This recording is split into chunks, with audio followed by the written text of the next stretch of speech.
Salam sejahtera bagimu saudara. Bersyukurlah kepada Tuhan atas kasih dan anugerah hari ke-23 bulan Februari tahun 2021 ini untuk ditelusuri melalui rutinitas hidup bersama. Kasih-Nya juga menuntun dan memampukan saudara untuk mengikuti program Marturia Ministry ini.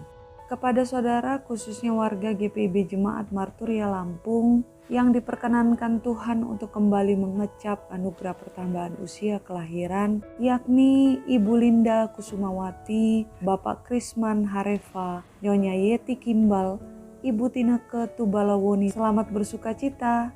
Semangat merayakan hidup yang diberi Tuhan bersama keluarga terkasih. Kasih Tuhan selalu ada untuk mengokohkan dan menyempurnakan sukacita saudara. Hari ini ada Filipi pasal 1 ayat 27 hingga 30 yang menjadi bagian firman Tuhan yang akan kita renungkan bersama. Sebelum merenungkannya, terlebih dahulu mari kita berdoa.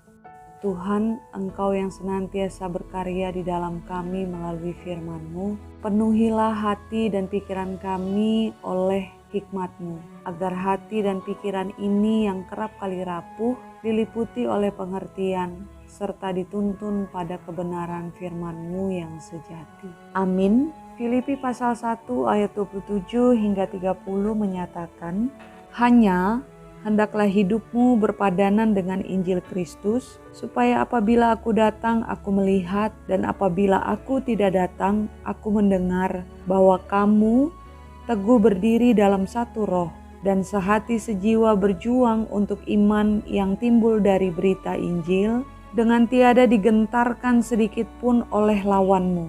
Bagi mereka semuanya itu adalah tanda kebinasaan, tetapi bagi kamu tanda keselamatan, dan itu datangnya dari Allah. Sebab kepada kamu dikaruniakan bukan saja untuk percaya kepada Kristus, melainkan juga untuk menderita untuk Dia, dalam pergumulan yang sama seperti yang dahulu kamu lihat padaku dan yang sekarang kamu dengar tentang aku. Demikian pembacaan Alkitab. Berbuat sesuatu yang indah bagi Kristus merupakan keputusan iman yang mengandung resiko. Dalam surat kepada jemaat di Filipi ini, dan berdasarkan perjalanan hidup dan kerja Paulus sebagai rasul, ia menggambarkan setiap resiko yang dihadapinya. Ada intrik, oposisi, bahkan kompromi yang kerap kali berupaya melumpuhkan iman kepada Kristus. Sebab itulah tak sedikit manusia yang memilih untuk mundur daripada bertahan. Namun Rasul Paulus memiliki cara pandang yang berbeda terhadap setiap resiko yang telah ia terima itu. Baginya, resiko itu adalah hak istimewa yang menjadi bagian dari yang dikaruniakan Tuhan selain rasa percaya kepada Kristus. Oleh karena itu, segala resiko yang dihadapi ketika hendak berbuat sesuatu yang indah bagi Kristus bukanlah alasan untuk meninggalkan, apalagi menanggalkan iman kita kepada Kristus, melainkan mendorong manusia untuk semakin hidup berpadanan dengan Injil Kristus.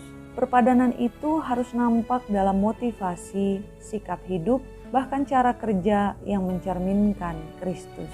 Namun, hidup berpadanan dengan Injil Kristus itu tidak bisa dilakukan sendiri, melainkan dikerjakan atau diterapkan bersama-sama, sehati sejiwa dalam satu roh. Ini tantangan untuk setiap keputusan iman kita kepada Kristus. Siapkah atau maukah saudara menyambut tantangan itu hari ini? Amin. Mengakhiri program hari ini, marilah kita berdoa. Tuhan, di kerahiman kasih-Mu itu, kami ada dan dihadirkan untuk berproses dalam hidup ini.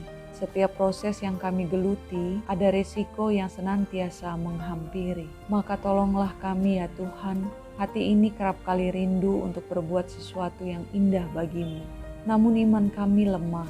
Kiranya dalam hikmat-Mu, setiap kami dimampukan untuk hidup berpadanan dengan Injil Kristus, sehati sejiwa, untuk teguh berdiri dalam satu roh yang memuliakan nama-Mu dalam kehidupan keluarga kami, setiap pekerjaan kami, maupun dalam lingkungan di mana kami Engkau tempatkan. Terpujilah nama-Mu Bapa yang menguatkan dan yang mengokohkan kami hari lepas hari. Amin. Semangat berrutinitas saudara, mari tetap menjaga kesehatan guna melindungi sesama.